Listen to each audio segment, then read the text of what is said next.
The rain tapped softly against my kitchen window, a steady rhythm that matched the dull ache in my chest. I sat at the oak table, clutching a mug of tea long gone cold, staring at the document in front of me. It was a land deed, my land deed, for the 40 acres my late husband and I had poured our lives into. The paper was crisp, official, and wrong. My signature sprawled across the bottom, bold and looping, but I hadn't signed it. My son, Daniel, had. He'd forged my name to sell the land that was my heart, my history, my everything. The betrayal cut deeper than any knife, leaving me raw and trembling. "How could you?" I whispered to the empty room, my voice barely audible over the rain. The words felt useless, like shouting into a void. Daniel, my only child, the boy I'd raised through sleepless nights and endless sacrifices, had done this. I closed my eyes, and the memories flooded in his chubby toddler hands gripping mine. His teenage laughter echoing through this very house. Where had that boy gone? When had he become this stranger who'd steal from his own mother? I stood, my chair scraping against the hardwood floor,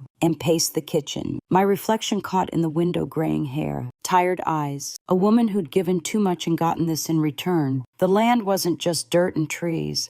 It was the place where I'd buried my husband's ashes, where I'd planned to live out my days. Daniel knew that. He knew, and he'd sold it anyway, pocketing the money like it was his to take. The thought made my stomach churn, a mix of grief and rage bubbling up. I stopped pacing and leaned against the counter, my fingers digging into the edge. The betrayal wasn't just about the land, it was about trust, about love. I'd given him everything: school fees, a car, a deposit for his first apartment, and this was how he repaid me. By forging my name and leaving me with nothing. I could still hear his voice from our last call, casual and distant, saying he was busy and would visit soon. Lies, all of it. He'd been planning this, probably laughing behind my back. The rain picked up, drumming harder now, and I felt a spark ignite inside me. No, I wouldn't let this stand. I wasn't some helpless old woman to be pushed aside. I straightened, my jaw tight, and grabbed my phone. My fingers hovered over Daniel's number, but I didn't call. Not yet. Calling him would be too easy, too raw. I needed to be smart, to hit back where it hurt. I needed proof, a plan, something to make him regret ever thinking he could outsmart me. I sank back into my chair, the document still glaring up at me. My eyes traced the forged signature again, and I imagined Daniel practicing it, mimicking my loops and swirls. Did he hesitate? Did he feel even a flicker of guilt? The thought made my throat tighten, but I swallowed it down. No tears. Not now. Tears were for later, after I'd made things right. I pulled a notepad from the drawer and started jotting down names: lawyers, notaries, anyone who might know how a deed could be faked. My hand shook, but my resolve didn't. The kitchen clock ticked past midnight, and the rain hadn't let up. I leaned back, my notes scattered across the table like a battle plan. I could almost hear my husband's voice, calm and steady, telling me to fight for what was mine. "You're tougher than you think, Ellen," he'd say. I hoped he was right, because this wasn't just about land anymore.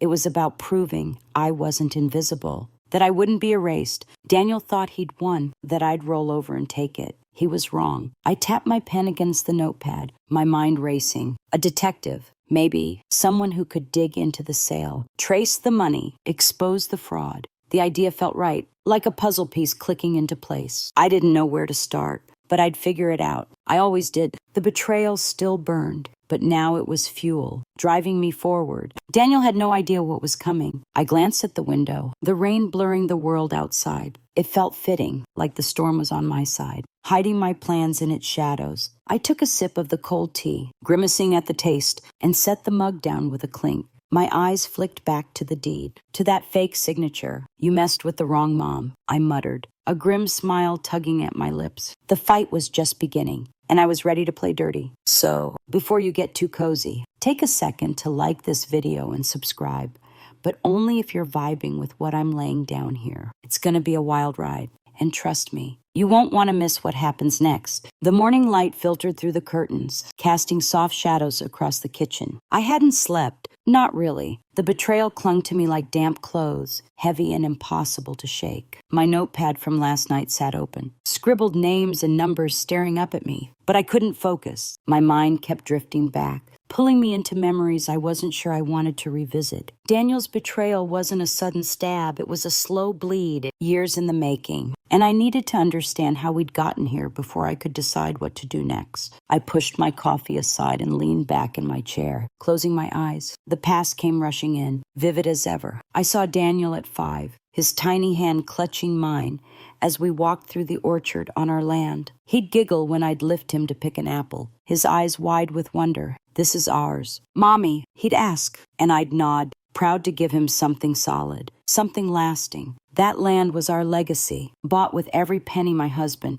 Tom, and I had saved. We'd worked it together, planting roots deeper than the trees themselves. When Tom died, it became my anchor, a piece of him I could still hold on to. But Daniel, he'd changed. I opened my eyes, the memory souring. By his teens, he'd started pulling away. I'd catch him rolling his eyes when I talked about the land, dismissing it as just dirt. He wanted flashier things, new sneakers, a gaming console, a car when he turned 19. I gave them to him, dipping into savings, telling myself it was what parents did. I'd sit alone at night, balancing the checkbook, wondering if I was doing enough. Tom's voice would echo in my head. "He's a good kid. Ellen, just give him time." I gave him time, and more every spare dollar, every ounce of my heart. I stood and wandered to the living room, my bare feet cold against the hardwood. The mantel held a photo of us, taken when Daniel was 20. He was grinning, his arms slung around my shoulders. Both of us sunburned from a day working the land. I'd framed it because it felt like proof we were okay, that we'd weathered the storms of his teenage years. But now, staring at it, I saw the cracks. Even then, he'd been distant, his visits shorter, his calls rarer. He'd moved to the city, chasing a job in tech, and I'd cheered him on, ignoring the growing silence between us. I traced the photo's edge, my chest tight. "When did you stop caring?" "Daniel," I murmured. The question hung in the air, unanswered. I'd kept giving, even when he stopped asking. A loan for his apartment, paid off with money from the land's timber sales. Grocery money when he hit a rough patch, sent without question. I'd told myself he'd come around, that he'd remember the orchard, the promises we'd made to keep the land in the family. Instead, he'd forged my signature and sold it all. I turned away from the photo, my hands curling into fists. The injustice of it burned, sharp and relentless. I'd sacrificed so much nights alone, dreams deferred, a life narrowed to make his wider. And he'd taken the one thing I had left, the land that held my past and my future. I could still hear his voice from a month ago, breezy and vague. "I'm swamped. Mom, I'll swing by soon." I'd believed him, like always. Now I saw it for what it was, a lie to keep me quiet while he plotted. I returned to the kitchen and sank into my chair, the notepad pulling my gaze. My anger wasn't just about the land. It was about the years I'd poured into him, the love I'd thought was mutual. I'd been blind, too trusting, and he'd counted on that. The realization stung, but it also sharpened my focus. I wasn't just fighting for the land, I was fighting for myself, for the woman who'd been erased by his greed. I picked up my pen, my hand steadier now. The list of names, lawyers, notaries felt like a lifeline. I added another, private investigator, someone who could dig into the sale, find the trail Daniel thought he'd covered. I didn't know how to hire one, but I'd learn. I'd learn to fix tractors, to balance budgets, to survive Tom's death. I could learn this too. The coffee was cold now, but I sipped it anyway, the bitterness fitting my mood. I glanced at the window, where the orchard was just visible through the morning mist. It wasn't mine anymore, not on paper, but it was still mine in every way that mattered. Daniel thought he'd won, that I'd crumble under the weight of his betrayal. He didn't know me at all. I set the mug down with a soft clink, my resolve hardening. The memories hurt, but they also reminded me what I was fighting for. The land, yes, but also my dignity, my right to be seen. Daniel had underestimated me, and that was his first mistake. I wasn't just his mother, I was Ellen, the woman who'd built a life from nothing and wasn't about to let it slip away. I flipped the notepad to a fresh page, my pen moving with purpose. The plan was forming, rough but real. I'd find the truth, expose the fraud, and make sure Daniel faced the consequences. The orchard deserved better. I deserved better. And I was just getting started. The house was too quiet, the kind of silence that presses against your ears. and makes every thought louder. I sat on the edge of my bed, the forged deed folded in my lap, its creases worn from my restless hands. It was past noon, but I hadn't eaten, hadn't moved much since morning. Daniel's betrayal sat heavy in my gut, a stone I couldn't dislodge. I kept replaying at his name on the sale, my signature faked, the land gone, my land, my life. The hurt was raw, but beneath it, something else was stirring. A spark, small but stubborn, refusing to let me sink. I stood, the floorboards creaking under my weight, and crossed to the window. The orchard stretched out beyond the glass, its trees bare and stark against the gray sky. I pressed my palm to the cool pane, imagining Tom's hand over mine. "You've got this, Ellen," he'd say, his voice steady even in memory. I wanted to believe him, but the weight of it all, Daniel's lies, the loss, the loneliness felt like too much. I'd been strong for so long, for him, for Daniel, for everyone but myself. And what did I have to show for it? I turned away, the deed still clutched in my hand. My eyes caught the mirror above the dresser, and I barely recognized the woman staring back. My hair was a mess, my face pale, but there was a fire in my eyes I hadn't seen in years. "Enough," I whispered, the words slipping out like a vow. Enough crying, enough doubting. Daniel thought he could take everything and leave me broken. He was wrong. I wasn't broken. I was furious. I tossed the deed onto the bed and grabbed my coat from the closet. The air outside was sharp, biting at my cheeks as I stepped onto the porch. I needed to move, to do something, anything, to shake off the fog of betrayal. My boots crunched on the gravel path leading to the orchard, each step grounding me. The trees loomed silent, their branches swaying faintly in the wind. I stopped at the oldest one, its trunk gnarled and familiar. Tom and I had planted it the year we bought the land, our hands dirty and our hearts full. Daniel had played under it as a boy, chasing fireflies while I watched from the porch. Now it belonged to someone else. Because of him, I leaned against the tree, my breath visible in the cold. "How did we get here?" "Danny," I said aloud, my voice swallowed by the wind. No answer came, but the question sharpened my resolve. I couldn't undo the sale, not yet, but I could fight for the truth. I could make him face what he'd done. The spark in me flared brighter, warming the edges of my grief. I wasn't just a mother betrayed.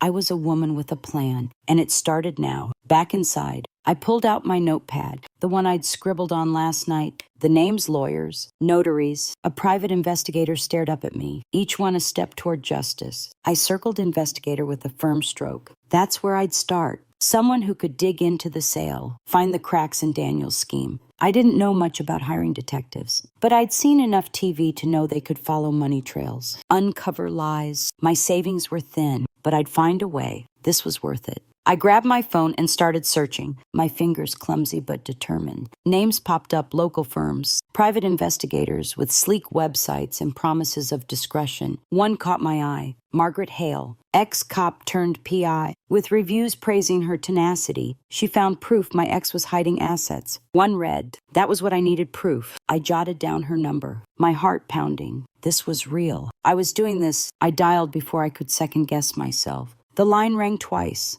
Then a brisk voice answered, "Hale Investigations. This is Margaret." I froze, my throat tight. What did I even say? "Hi, my son stole my land." I cleared my throat, forcing the words out.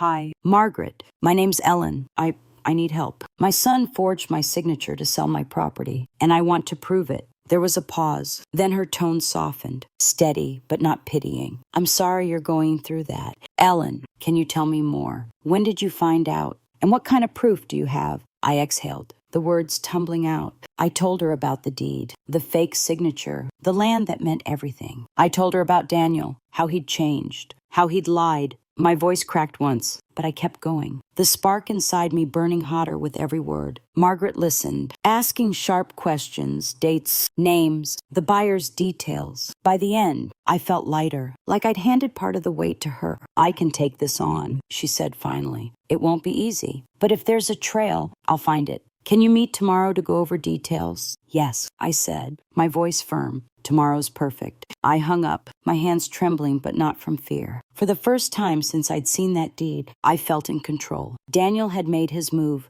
but now it was my turn. I glanced at the orchard through the window, its silhouette steady against the fading light. This wasn't just about the land anymore. It was about me, about reclaiming what was mine, my trust, my strength, my future. I sank into a chair, the deed still on the bed across the room. The silence wasn't oppressive now. It was expectant, like the calm before a storm. I'd hired a detective. I'd taken the first step. Daniel had no idea what was coming, and that thought brought a grim satisfaction. Let him think he'd won. I'd show him what I was made of. The diner smelled of coffee and fried bacon, a comforting hum of clinking plates and low chatter filling the air. I sat in a corner booth, my hands wrapped around a steaming mug, waiting for Margaret Hale. The forged deed was tucked in my bag, a constant reminder of why I was here. My stomach churned, not from hunger, but from the mix of nerves and determination that had kept me up all night. Yesterday's spark had grown into a steady flame, and I was done sitting still. Daniel's betrayal had lit a fire in me, and today I was fanning it into action. The bell above the door jingled,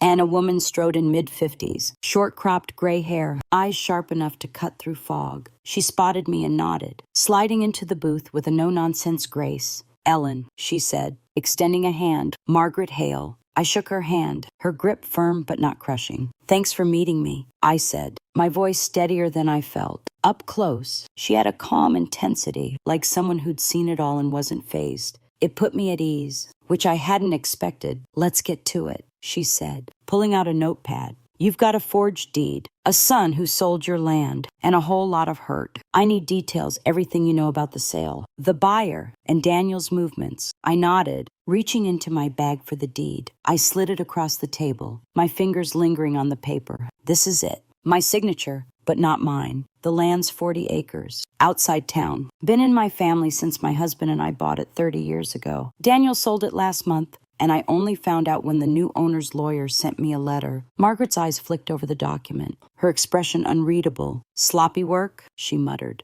pointing to the signature. "Good forgers practice for weeks. This looks rushed. That's our first break." I leaned forward, my pulse quickening. "You think we can prove it's fake?" "Likely," she said, jotting something down. "But we need more. Bank records, notary logs, the buyer's side of the deal. Tell me about Daniel. Where's he living? Any money trouble?" I hesitated, the question stirring a pang of guilt. Talking about my son like a criminal felt wrong. But then I remembered the deed, the lies, the orchard gone. "He's in the city," I said. "Tech job, decent money. But he's always wanting more." I bailed him out a few times rent. "Car payments." He never said he was desperate, but I trailed off. The pieces clicking. He must have needed cash fast. Margaret nodded, her pen moving. "Greed or debt? Doesn't matter. Either way, he left a trail. I'll start with the notary who stamped this. They're supposed to verify identity, so either they're in on it or Daniel tricked them. Both are traceable." I sipped my coffee, the warmth grounding me.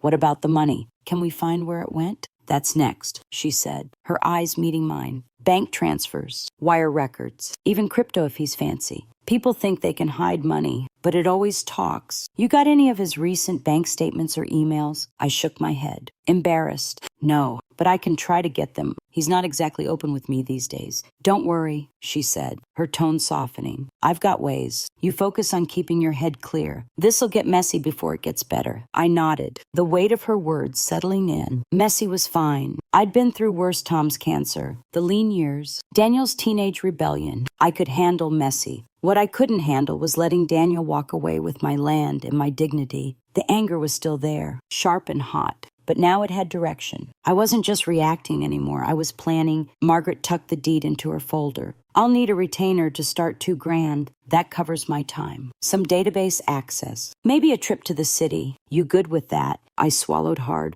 $2,000 was half my savings, but I didn't hesitate. "I'll write you a check today," I said, my voice firm. This was an investment, not a loss. Every dollar brought me closer to justice. "Good," she said, a faint smile tugging at her lips. "You're tougher than you look." "Ellen, most people in your spot would be crying, not fighting." I shrugged, the compliment landing awkwardly. "Crying's for later. Right now, I want my land back, and I want Daniel to know he can't do this to me." She nodded, respect in her eyes. "Then we're on the same page. I'll start digging today, notary. Bank records, the works. You'll hear from me in a couple days, sooner if I hit gold." We shook hands again, and she left, the bell jingling behind her. I stayed in the booth, my coffee cooling as I stared out the window. The street was quiet, a few cars rolling by, but inside me, a storm was brewing. Hiring Margaret was my first real move, and it felt good solid, like planting my feet before a fight. Daniel thought he'd outsmarted me, but he didn't know the woman he'd crossed. I wasn't just his mom, I was Ellen, and I was coming for what was mine. I pulled out my phone and opened a note, typing ideas as they came. Check Daniel's social media for clues. Ask the neighbors if they'd seen him around. Maybe call his old friend Mark, see if he'd let anything slip. My fingers moved fast, the plan taking shape. The hurt was still there, a dull ache behind every thought. But it wasn't paralyzing anymore. It was fuel, pushing me forward. I paid for my coffee and stepped outside. The air crisp against my face. The orchard was out there, waiting for me to fight for it. I could almost hear Tom's voice, steady as ever. You've got this, Ellen. I did. For the first time in days, I believed it. Daniel had made his play, but the game wasn't over. I was just getting started, and I was playing to win. The air in my living room felt thick, like the walls were holding their breath. I sat on the couch, my phone pressed to my ear, Margaret's voice crackling through with an edge of urgency. It had been 3 days since our diner meeting, and she'd already found something a crack in Daniel's scheme. My heart pounded, a mix of dread and excitement. As I gripped the armrest, the forged deed lay on the coffee table, a silent accusation. Outside, the orchard's bare branches swayed in the wind, reminding me what was at stake. This was it. The moment I stopped being a victim and started fighting back. Ellen, you sitting down? Margaret asked, her tone clipped but steady. I've got news. I'm here, I said, my voice tighter than I meant it to be. What did you find? She exhaled, and I could picture her leaning forward, notepad in hand. The notary who stamped your deed. Guy named Victor Crane. He's got a reputation for being flexible. Let's say I leaned on him yesterday, and he cracked like cheap glass. Says Daniel paid him $5,000 to skip the ID check and backdate the signature. I sucked in a breath, my free hand curling into a fist. $5,000. Daniel bribed him. Yup, Margaret said. Crane's not proud of it, but he's not dumb either. He kept records, texts, a bank transfer. I've got copies. It's solid evidence the signature's fake. I stood, pacing the room, my socks silent on the rug. The anger I'd been carrying flared hot, but now it had a target. Daniel hadn't just forged my name, he'd planned it, paid for it, built a whole web of lies.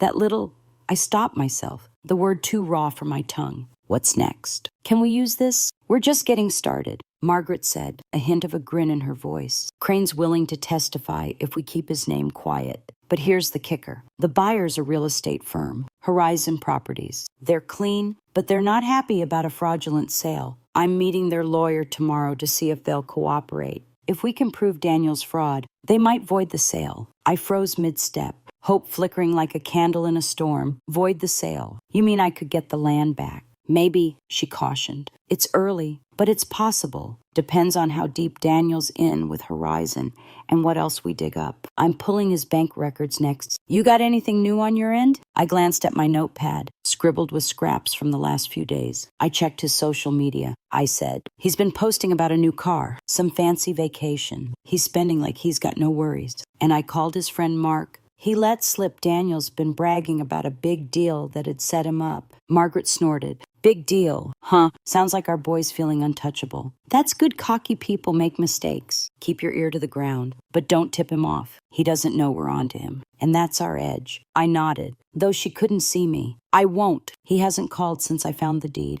Probably thinks I'm clueless. Let him think that, she said. It'll make our job easier. I'll call you after the Horizon meeting. Stay sharp. Ellen. The line went dead, and I lowered the phone, my pulse still racing. I walked to the window, staring out at the orchard. The trees looked defiant, standing tall despite the cold. I felt a kinship with them, rooted and unyielding. Daniel thought he'd won, that he could sell my land and walk away clean. He was about to learn how wrong he was. I turned back to the coffee table, grabbing the deed and flipping it over. My anger wasn't just about the land anymore.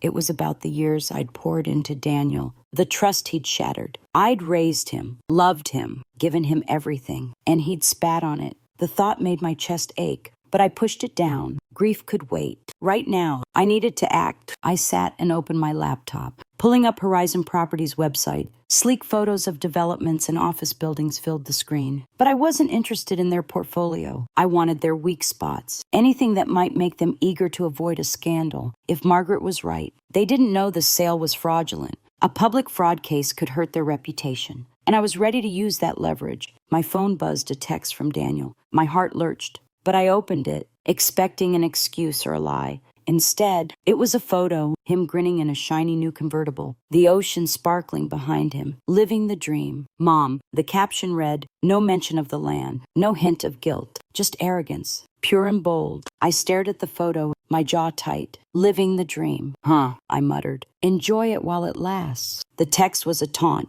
proof he thought he'd gotten away with it. It lit a fire under me, hotter than before. I forwarded the photo to Margaret with a note. He's spending big. Check this. I stood, my resolve ironclad. Daniel's smugness was his mistake, and I was ready to exploit it. I grabbed my coat and headed for the door, my mind racing with next steps. I'd call the county records office, see if they had anything on the sale. I'd dig through old emails, look for any clue Daniel might have left. Every move brought me closer to tearing down his lies. The orchard was still there as I stepped outside, its presence steadying me. I wasn't just fighting for the land, I was fighting for myself. For the woman who'd been betrayed but refused to break. Daniel had no idea the storm coming his way, and I was ready to let it loose. The wind whipped through the orchard, rattling the bare branches as I stood at the edge of my property line. My boots sank into the damp soil, the familiar scent of earth grounding me despite the chaos in my head. It had been a week since Margaret's call about the notary, and every day felt like a tightrope walk, hope on one side, rage on the other. Daniel's smug text, that photo of him grinning in his new car, still burned in my mind. He thought he'd outsmarted me, but I was closing in, and the weight of that truth kept me moving. Inside, my kitchen table was a war zone of papers, county records, emails from Margaret, notes I'd scribbled in the dead of night. My phone buzzed as I stepped back into the house, shaking off the cold. It was Margaret, her name on the screen like a lifeline. I answered, my heart already racing. Tell me you've got something, I said, skipping the pleasantries. She didn't hesitate. I do, but it's a mixed bag. Ellen, Horizon's lawyer was cooperative, turns out. They're furious about the fraud. They're willing to freeze the sale while we investigate. But there's a catch. Daniel's been in touch with them, claiming you authorized the sale and changed your mind after the fact. I froze, my grip tightening on the phone. He's lying to them, saying I wanted this. The audacity of it hit me like a slap. My son wasn't just a thief. He was spinning a whole narrative to cover his tracks. Yep, Margaret said, her voice dry. He's good. I'll give him that. Sent them a forged email from your account, dated 6 months back, saying you were ready to sell. It's a decent fake, but I've got a tech guy pulling metadata to prove it's bunk. Problem is, Horizon's nervous. They want hard proof fast, or they'll push the sale through to avoid legal hassle. I sank into a chair, my free hand rubbing my temple. He's sabotaging me, isn't he? Trying to make me look like the liar. Pretty much, she said, but he's sloppy. That email's a weak link, wrong IP address, sent from a device you don't own. I'm also tracking the money. The sale netted him $200,000, wired to an account in his name. He's been splashing it around cars, vacation, some high-end purchases. I've got receipts. I closed my eyes, picturing Daniel's smug grin in that convertible. $200,000, my land, my life, reduced to a paycheck he was burning through. The betrayal cut deeper with every detail, but I forced myself to focus. What do we do now? I asked, my voice steady despite the storm inside. We keep pushing, Margaret said. I'm meeting a contact at the bank tomorrow to get full transaction records. If we can tie the money to the notary bribe and the sale, it's game over for Daniel. But you need to stay cool. Ellen, he might try to contact you. Spin more lies. Don't let him get in your head. I nodded. Though she couldn't see me, he hasn't called. But if he does, I'm ready. I'm not falling for his act anymore. Good, she said, a note of approval in her tone. You're holding up better than most. I'll call after the bank meeting. Hang tight. The line went dead, and I set the phone down, my hands trembling. Daniel's lies were piling up, each one a fresh wound, but they were also his undoing. He thought he could outmaneuver me, but every move he made left a trail. I glanced at the papers on the table, my eyes landing on a county record I'd pulled yesterday. It listed the sale date and Horizon's name, but something else caught my attention. A secondary signature from Daniel, notarized by Victor Crane. Another thread to pull. I grabbed my laptop and started typing, searching for anything on Crane beyond what Margaret had found. My fingers flew, driven by a mix of anger and purpose. A local news article popped up, buried in the archives. Crane had been investigated for shady notarizations 2 years ago, but skated on lack of evidence. Slippery bastard, I muttered, forwarding the link to Margaret. It might not be much, but every piece helped. My phone buzzed again, a text, this time from Daniel. My stomach twisted, but I opened it. Hey, Mom, you okay? Been meaning to call. Work's crazy. No mention of the land, just his usual vague charm. I stared at the words, my jaw tight. He was testing me, seeing if I suspected anything. Part of me wanted to call him, scream, demand answers, but that's what he expected, what he wanted. I wasn't playing his game anymore. I typed back, keeping it short. I'm fine. Busy too. Let him stew, wondering what I knew. I hit send, my heart pounding. It felt like a small victory, staying calm when all I wanted was to tear into him. But Margaret was right. I had to keep my head clear. Daniel's lies were crumbling, and I needed to be ready when they fell. I stood and paced the kitchen, my socks scuffing the floor. The orchard was visible through the window, its trees standing like sentinels. I felt their strength, their patience, and it steadied me. I wasn't just fighting for the land. I was fighting for the woman I'd been before Daniel's betrayal chipped away at her. Vulnerable, yes, but not weak. Hurt, but not broken. I returned to the table, grabbing a pen. My plan was taking shape, support Margaret's work, keep digging on my end, stay one step ahead of Daniel. I jotted down a new idea, check my old email account for anything suspicious. If he'd faked one message, there might be others. Every clue brought me closer to exposing him, to reclaiming what was mine. The house was quiet, but it didn't feel heavy anymore. It felt expectant, like the moment before a match strikes. Daniel thought he could bury me in his lies, but I was digging my way out, and I was bringing the truth with me. The orchard was still out there, waiting. So was I. The kitchen was dim, lit only by the soft glow of my laptop screen and a single lamp in the corner. It was late, past 10, but sleep was a distant thought. My coffee mug sat cold on the table, surrounded by a mess of papers, county records, Margaret's emails, my own frantic notes. The orchard outside was a shadow against the night sky, its presence both a comfort and a reminder of what I was fighting for. Daniel's betrayal had carved a hole in me, but tonight, something new was filling it. A breakthrough that could change everything. Margaret had called an hour ago, her voice sharp with excitement. Ellen, we've got him, she'd said. No preamble. I pulled Daniel's bank records, and there's a second payment to Victor Crane, the notary. 10 grand, wired 2 weeks before the sale. It's not just a bribe, it's proof he planned the forgery. I'd gripped the phone, my heart racing. 10 grand, on top of the 5 you already found. Yep, she said. Crane's been singing since I showed him the transfer. Says Daniel promised him more if the sale went through without a hitch. But that's not the best part. I found a text from Daniel to a buddy, bragging about flipping Mom's land for a quick buck. He sent it the day the deed was notarized. It's time-stamped, admissible, and damning. I'd exhaled, the weight of it hitting me. A text. A stupid, arrogant text could be the key to unraveling Daniel's lies. He really thought he'd get away with it, I said, my voice low, almost disbelieving. People like him always do, Margaret replied. But we're not done. Horizon's lawyer is spooked. They don't want a fraud scandal. They're ready to cooperate. Maybe even reverse the sale if we can nail Daniel's intent. I'm meeting them tomorrow with the new evidence. You in? Absolutely, I'd said. No hesitation. Whatever it takes. Now, alone in the kitchen, I replayed her words, my fingers tapping the table. A text. It was so small, so careless, but it was everything. I could picture Daniel typing it, smirking, thinking he was untouchable. The thought made my chest tighten, not just with anger, but with a strange, sharp sadness. Who was this man? Not the boy I'd raised, not the son I'd loved. Somewhere along the way, he'd become a stranger, and I hadn't seen it coming. I pushed the thought away and opened my laptop. Pulling up the email, Margaret had forwarded a screenshot of Daniel's text. Flipped Mom's land. Easy money. It read, followed by a string of laughing emojis. My stomach churned, but I forced myself to keep looking. The buddy's reply was there too. Dude,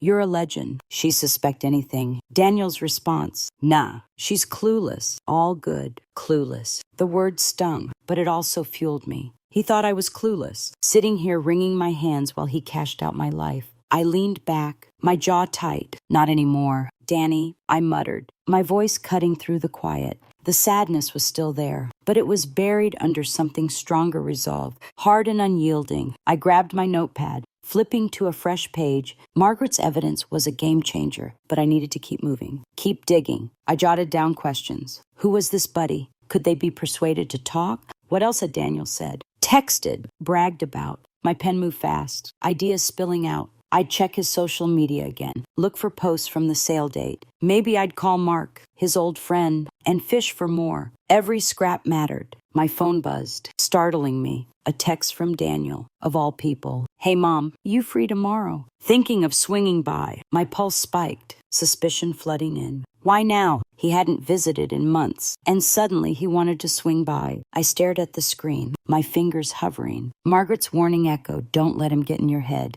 This wasn't a peace offering, it was a probe. A way to see what I knew. I typed back, keeping it neutral. Tomorrow's tight. Maybe next week. I hit send, my heart pounding. Let him squirm, wondering why I was dodging him. If he suspected I was onto him, he'd slip up, and I'd be ready. I stood, pacing the kitchen, my socks whispering against the floor. The text, the bank records, Horizon's cooperation. It was all coming together, but it wasn't enough. I needed to know why. Why had Daniel done this? Money, sure, but was it just greed or something deeper? I stopped by the window, staring out at the orchard's dark silhouette. The trees held no answers, but their stillness steadied me. They'd stood through storms, through winters, through everything. So could I. I returned to the table, my eyes landing on a photo I'd left out, a faded snapshot of Daniel and me, planting a tree when he was 10. His smile was wide, dirt smudged on his cheeks. I touched the photo, my throat tight. What happened to you? I whispered. The question hung unanswered, but it didn't weaken me. If anything, it sharpened my focus. I wasn't just fighting for the land, I was fighting for the truth. For the mother I'd been and the woman I still was. I sat back down, grabbing my pen. Margaret's meeting with Horizon was tomorrow, and I'd be there, ready to push. The text, the payments, Crane's confession, they were weapons, and I was learning how to wield them. Daniel had underestimated me, but that was his mistake. I wasn't clueless. I was awake, and I was coming for him. The house was silent, but it felt alive, charged with the energy of what was coming. The orchard waited outside, patient and enduring. I glanced at the photo one last time, then set it aside. The past was gone, but the future was mine to shape, and I was shaping it with every step, every plan, every truth I uncovered. The conference room at Horizon Properties office smelled of polished wood and stale coffee, a sterile contrast to the fire in my chest. I sat across from their lawyer, a man named Greg Walsh, whose crisp suit and measured tone did little to hide his unease. Margaret was beside me, her notepad open, her presence a steady anchor. The forged deed sat on the table between us, its fake signature glaring like a wound. Outside, the city hummed, but in here, it was just us, the truth, and the weight of what I was about to do. Daniel's lies had brought me here, and I was ready to tear them apart. Walsh adjusted his glasses, glancing at the documents Margaret had slid across the table, bank records. The notary's confession, Daniel's damning text. Mrs. Carter, he began, his voice careful. We take these allegations seriously. Horizon had no knowledge of any fraud in the sale of your property. If what you're saying is true, it's true. I cut in, my voice sharper than I'd intended. I leaned forward, my hands clasped tight to keep them from trembling. My son forged my signature, bribed a notary, and sold my land without my consent.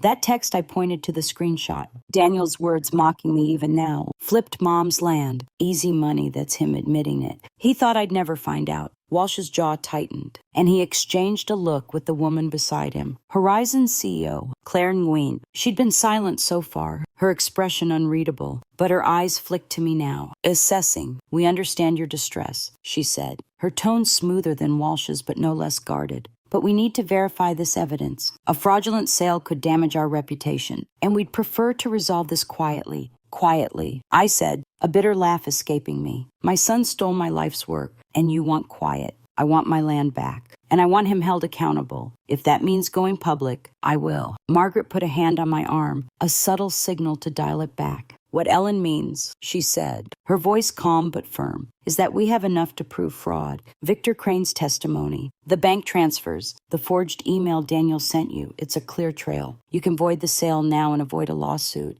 or we can take this to court. Your call. The room went still, the air thick with tension. Walsh shifted in his seat, his fingers tapping the table. Ween leaned forward, her gaze locked on Margaret. You're confident in this evidence? She asked. Because if we move to void the sale, we'll need to confront your son directly. He's been insistent that you authorize the transaction. Mrs. Carter. I felt a surge of anger, hot and sharp. Insistent, I said, my voice low but steady. He's lying. He's been lying from the start. You think I'd sell the land where my husband's ashes are buried, where I raised my son? He knew what it meant to me, and he sold it anyway. Nguyen's expression softened, just a fraction, but enough to tell me she was listening. I see, she said. We'll need to review everything internally, with our legal team. But if this checks out, we're prepared to halt the sale and pursue action against your son. Fraud isn't something we tolerate. I nodded, my throat tight. It wasn't a win, not yet, but it was close. The truth was out, laid bare on this polished table, and Daniel couldn't hide from it anymore. I glanced at Margaret,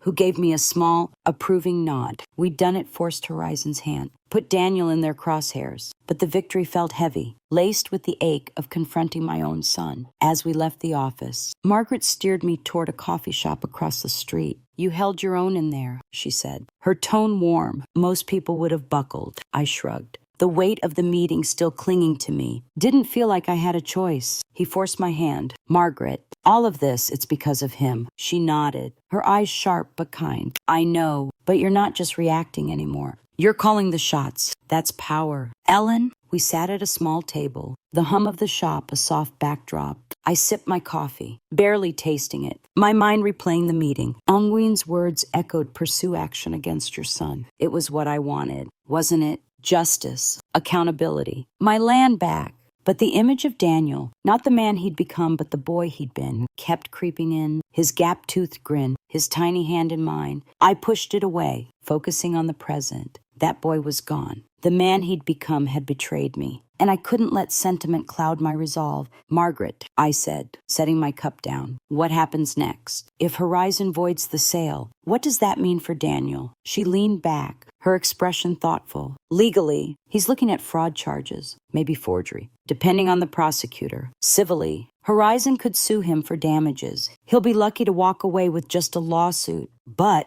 Ellen, she paused, her eyes searching mine. You sure you're ready for that? He's your son. I looked away, my gaze drifting to the window. The street was busy, people rushing past, oblivious to the war inside me. He stopped being my son when he did this, I said, my voice quieter now. I raised him to be better, but he chose this. I can't protect him anymore. Margaret nodded, no judgment in her eyes. Fair enough. I'll follow up with Horizon tomorrow. Make sure they're moving. In the meantime, keep your phone on. Daniel might reach out, especially if he gets wind of this. I thought of his last text, the casual swing by that reeked of manipulation. If he does, I'll handle it, I said, my resolve hardening. He's not talking his way out of this. We finished our coffee and parted ways. Margaret heading to her office, me to my car. The drive home was quiet, the orchard waiting for me in the distance. I felt stronger, surreal, but the ache lingered. I'd exposed Daniel's lies, set the wheels in motion, but it wasn't joy I felt. It was necessity, cold and unyielding. The truth was out, and there was no going back. The orchard was bathed in the soft light of dawn, the trees casting long shadows across the frost-tipped grass. I stood on the porch, a shawl wrapped around my shoulders, the chill seeping into my bones. It had been 2 days since the meeting with Horizon, and the weight of what I'd done exposing Daniel's fraud, setting him up for ruin, sat heavy in my chest. My coffee steamed in my hands, but I barely sipped it. The victory I'd expected to feel was tangled with something else, something raw and aching. I'd won a battle, but the war was with my own son, and that truth cut deeper than I'd imagined. Inside, my phone buzzed on the kitchen table. Insistent. I ignored it at first, assuming it was Margaret with an update. Horizon had agreed to void the sale late yesterday. A tentative win pending final legal review. Margaret was confident it would stick, especially with Daniel's text and the notary's testimony. But when the buzzing didn't stop, I stepped back into the house, my stomach twisting. The screen lit up with Daniel's name, not a text to call. My heart lurched, a mix of dread and defiance surging through me. I let it ring twice more before answering. My voice clipped. "What do you want?" "Daniel." "Mom," he said, his tone too smooth, too practiced. "Why are you dodging me? I've been trying to check in, and you're acting like I did something wrong." I gripped the phone, my knuckles white. The audacity of him, playing innocent after everything. "Don't," I said, my voice low, trembling with barely contained fury. "Don't act like you care. I know what you did. Daniel, the land, the forgery, all of it." Silence stretched on the other end, heavy and telling. When he spoke again, the charm was gone, replaced by a defensive edge. "What are you talking about?" "I didn't." "Stop lying," I snapped, my voice cutting through the quiet kitchen. "I have proof. Your texts, the bribe to the notary, the money you pocketed. Horizon knows too. They're voiding the sale, and you're facing fraud charges. Did you really think I'd just let you steal my land?" Another pause, longer this time. I could almost hear him scrambling, recalculating. "Mom, listen," he said, his voice softer now, pleading. "It wasn't like that. I was in a bind. Okay, I needed cash, and I was going to pay you back. I swear, I didn't mean to hurt you." I laughed. A bitter, hollow sound. "Pay me back. You sold the place where your father's ashes are, where we built our lives. You didn't even talk to me. Daniel, you forged my name and lied to my face. Don't you dare tell me you didn't mean to hurt me." "Mom, please," he said, desperation creeping in. "I messed up. I get it. But don't do this. Don't ruin me over a mistake. I'm your son." The words hit like a punch, and for a moment, I faltered. I saw him as a boy, running through the orchard, his laughter echoing, "My son." But then I remembered the deed. The text flipped Mom's land, easy money, and the image shattered. "You ruined yourself," I said, my voice steady now. "You made your choices, and now you live with them. Goodbye." "Daniel." I hung up before he could respond, my hands shaking as I set the phone down. The kitchen was silent, but my pulse roared in my ears. I sank into a chair, my shawl slipping to the floor. The confrontation had been inevitable, but it didn't feel good. It felt necessary, like lancing a wound to let the poison out. I'd wanted him to beg, to admit it, and he had. But the satisfaction was fleeting, overshadowed by a grief I hadn't expected. I stared at the table, at the scattered papers from Margaret's investigation. The evidence was ironclad, and Horizon's decision was proof of that. But Daniel's voice, pleading, manipulative, lingered, stirring doubts I didn't want. Was I too hard on him? Could I have given him a chance to explain? I shook my head, pushing the thoughts away. He'd had years to be honest, to be the son I'd raised. Instead, he'd chosen this. The phone buzzed again. A text this time. I braced myself, expecting another plea from Daniel. But it was his sister, Laura, my daughter who lived across the country. "Mom, what's going on?" "Daniel just called me, freaking out, says you're suing him." My heart sank. Laura hadn't been involved, hadn't known about the land. I'd kept her out of it, not wanting to drag her into the mess. But Daniel had. Of course, he'd always been good at pulling others into his chaos. I typed back, keeping it brief. "He forged my signature to sell the land. I'm fixing it. I'll call you later." I hit send, my chest tight. Laura would want answers, and I'd give them, but not now. Now, I needed to stay focused, to see this through. I stood and walked to the window, the orchard still visible in the early light. The trees looked resilient, their branches stark but strong. I felt a kinship with them, battered but standing. Daniel's call had shaken me, but it also clarified things. He wasn't sorry, not really. He was scared, caught, and that was different. I'd given him my heart for years, and he'd traded it for cash. The grief was real, but so was my resolve. I grabbed my notepad, flipping to a new page. Margaret was meeting with Horizon's legal team again today, finalizing the sales reversal. I jotted down questions to ask her. Could we push for criminal charges? Would Daniel try to countersue? My pen moved with purpose, channeling the storm inside me. The sadness lingered. But it wasn't weakness. It was proof I'd loved him, even if he hadn't deserved it. The house felt quieter now, the confrontations echo fading. I glanced at the orchard one last time, its presence a promise. I'd fought for it, for myself, and I wasn't done. Daniel's pleas wouldn't sway me. The truth was out, and I was carrying it forward, no matter how heavy it felt. The kitchen was warm, the scent of fresh bread lingering from the loaf I'd baked to keep my hands busy. Outside, The orchard stood under a pale afternoon sky, its trees catching the light in a way that felt almost defiant. It had been 3 days since Daniel's desperate call. 3 days since Horizon officially voided the sale. The land was mine again, at least on paper. But the victory tasted bittersweet, like biting into an apple only to find it half rotten. I sat at the table, a cup of tea cooling in my hands, staring at the letter from Horizon's lawyer confirming the reversal. It should have felt like a triumph, but all I felt was tired, bone-deep, soul-heavy tired. My phone lay silent beside the letter,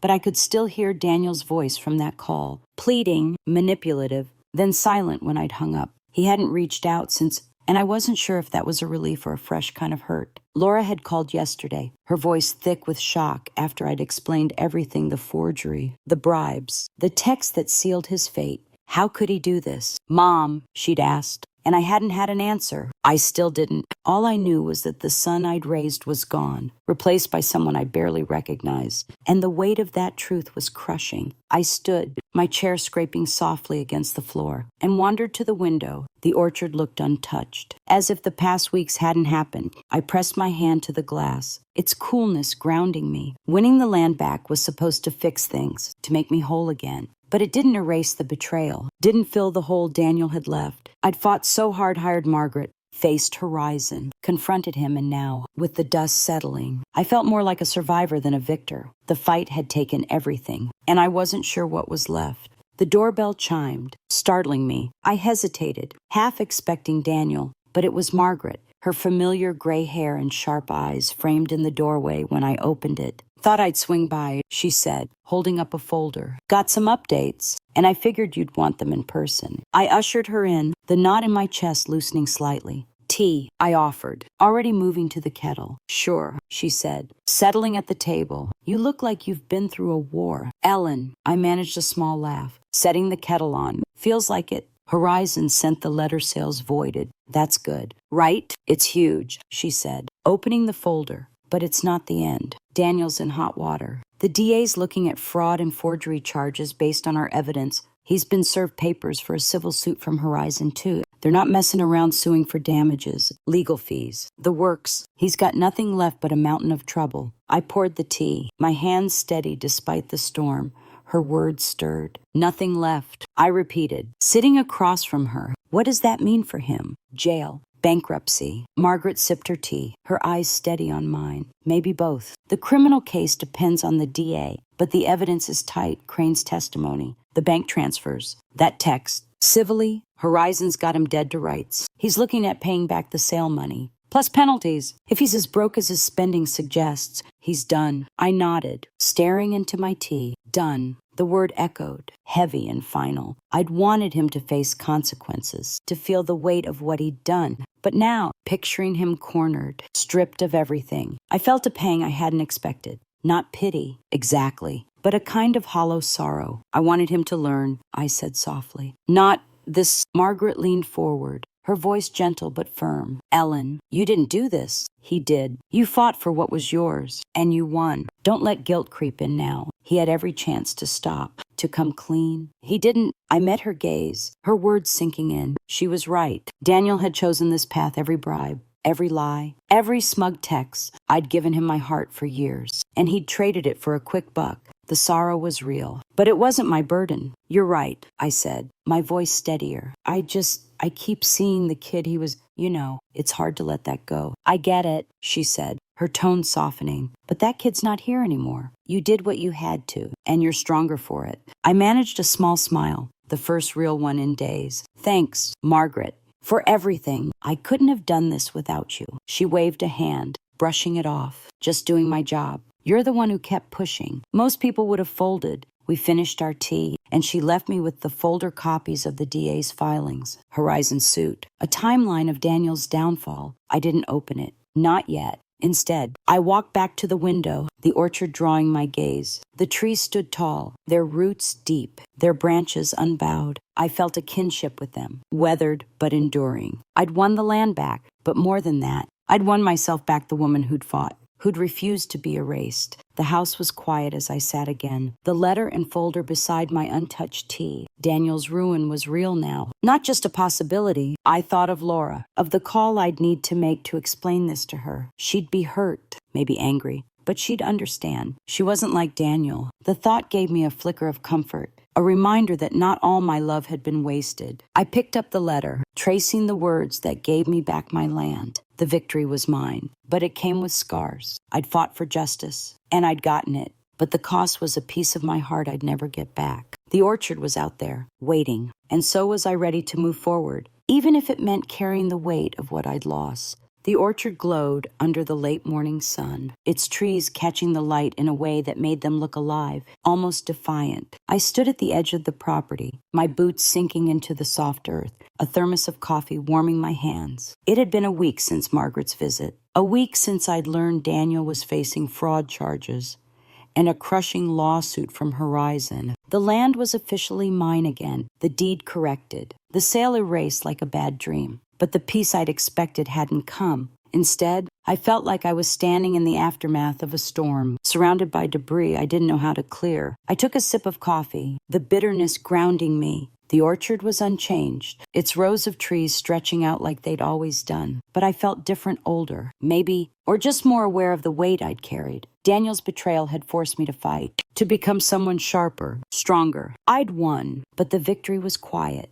overshadowed by the loss of the son I'd once known. The boy who'd run through these trees was gone, replaced by a man who'd chosen greed over family. That truth sat heavy, a stone in my chest I couldn't shift. My phone buzzed in my pocket, pulling me from my thoughts. It was Laura, my daughter, her name on the screen stirring a mix of relief and dread. She'd been calling daily since I'd explained Daniel's actions, her voice swinging between shock and sadness. I answered, bracing myself. "Hey, sweetheart," I said, keeping my tone light. "How are you holding up?" "Mom," she said, her voice soft but strained. "I talked to Daniel last night. He's a mess, says he's sorry, but he's scared. The lawsuit's real, isn't it? He could lose everything." I leaned against a tree, the rough bark steadying me. "It's real," I said, my voice even. "He forged my signature, sold the land, lied to everyone. Horizon's suing for damages, and the DA's pushing fraud charges. He did this to himself." "Laura." "I know," she said, and I heard the catch in her voice. I can't believe it's come to this. He's my brother." "Mom, I hate what he did, but I can't help feeling bad for him." I closed my eyes, the weight of her words pressing down. Laura had always been the peacemaker, the one who saw the good in everyone. I wanted to protect her from this, but I couldn't lie. "I feel it too," I admitted, my voice quieter now. "But feeling bad doesn't change what he did. He had chances to stop, to tell the truth. He didn't. I had to fight for the land. For me, I couldn't let him take that." "I get it," she said, her tone resolute despite the sadness. "I'm not mad at you. Mom, I'm proud of you. Actually, you stood up for yourself. I just wish it didn't have to be like this." "Me too," I said, my throat tight. "But it is, and we move forward." "Okay, you and me, we're still here, always," she said, and I could hear the faint smile in her voice. "I'm coming to visit next month. By the way, I want to see the orchard, help you with it, like old times." I smiled, the first real warmth I'd felt in days. "I'd love that. It's a date." We hung up, and I slipped the phone back into my pocket, my gaze drifting over the orchard. Laura's call had stirred the ache, but it also reminded me I wasn't alone. She was still my daughter, still the girl who'd loved this land as much as I did. Daniel's choices hadn't broken that, and that was something to hold on to. I walked deeper into the orchard, the thermos swinging at my side. The trees felt like old friends, their branches whispering in the breeze. I stopped at the oldest one, the one Tom and I had planted all those years ago. Its trunk was gnarled, its roots deep, a testament to time and survival. I touched the bark, my fingers tracing its rough surface. "We made it," I whispered, not sure if I was talking to the tree or to Tom. Maybe both. The fight had changed me. There was no denying that. I was stronger, yes, but also scarred, marked by the betrayal and the battle to set it right. I'd grown, learned to stand taller, to trust my own resolve. But the cost was real, a son lost, a family fractured. I didn't regret my choices. I'd had to protect the land, to protect myself, but I couldn't pretend it hadn't hurt, that it didn't still hurt. I thought of Daniel, facing the consequences of his actions. Margaret had said he was broke, his fancy car repossessed, his tech job gone after the scandal broke. Part of me wanted to feel vindicated, to revel in his downfall. But mostly, I just felt empty. He'd been my son, my boy, and now he was a stranger, paying a price I'd never wanted to see. I wondered if he'd learn from it, if he'd ever understand what he'd thrown away. I hope so, but I couldn't carry that hope for him anymore. I turned back toward the house, the orchard at my back. The land was mine again, and with it, a kind of peace, not the soft, easy kind, but the hard-won kind, forged in fire. I was Ellen, the woman who'd fought and won, who'd lost but kept going. The scars were part of me now, but so was the strength. I'd tend the orchard, rebuild, maybe plant new trees with Laura. The future was here, waiting, and I was ready to meet it. The orchard was quiet under the early evening sky, the kind of quiet that feels like a held breath, full of promise and weight. I sat on the porch swing, a blanket draped over my knees, the creak of the chains a soft rhythm against the fading light. The land was mine again, the deed secure, the trees standing tall as if they'd known all along I'd fight for them. But as I watched the shadows stretch across the rows, I felt no triumph, only a deep, aching clarity. I'd won, but at a cost that left me raw, questioning what victory really meant when it came at the expense of my own son. The past weeks had been a blur of final meetings with Margaret, calls with Laura, and paperwork to seal the land's return. Daniel's fate was sealed, 2 fraud charges filed. Horizon's lawsuit draining what little he had left. Laura had told me he'd moved to a cheap apartment, his bravado gone, replaced by a quiet desperation. I hadn't spoken to him since our last call, his pleading voice still echoing in my mind. I didn't know if I ever would again. The thought stirred a familiar grief, but it was softer now, less sharp, like a bruise fading with time. I sipped my tea, the mug warm against my palms. The orchard looked eternal, its trees rooted in a past that held both joy and pain. I thought of Tom, of the years we'd spent building this place, of Daniel as a boy, chasing fireflies under these branches. Those memories were part of me, but they didn't define me anymore. I'd fought for the land, for myself, and in doing so, I'd found a strength I hadn't known I had. But strength didn't erase loss, and I was learning to live with both. Laura's visit was a week away, a bright spot on the horizon. She'd called yesterday, her voice warm with plans planting new trees, maybe fixing the old shed. "We'll make it ours again, Mom," she'd said, and I'd clung to that promise. Laura was my anchor, proof that not all my love had been wasted. But Daniel's absence was a shadow, one I couldn't ignore. I wondered if he'd ever understand what he'd done, if he'd ever see the orchard as more than a paycheck. I hoped he would someday, but that hope wasn't mine to carry anymore. I set the mug down and pulled the blanket tighter, my eyes tracing the orchard silhouette. The fight had changed me, carved new lines into my heart. I was Ellen, the woman who'd stood up, who'd refused to be erased. But I was also the mother who'd lost a son, not to death, but to choices she couldn't undo. The land was back, but the family I'd once had was fractured, and no lawsuit could fix that. I'd won justice, but the price was a piece of myself I'd never get back. The swing creaked as I leaned back, the air cool against my face. I thought of Margaret's words, her steady assurance that I'd done what I had to. She was right. But it didn't make the ache easier. I'd fought for the orchard, for the life Tom and I had built, for the woman I was beneath the betrayal. And I'd won, but victory wasn't a clean, shining thing.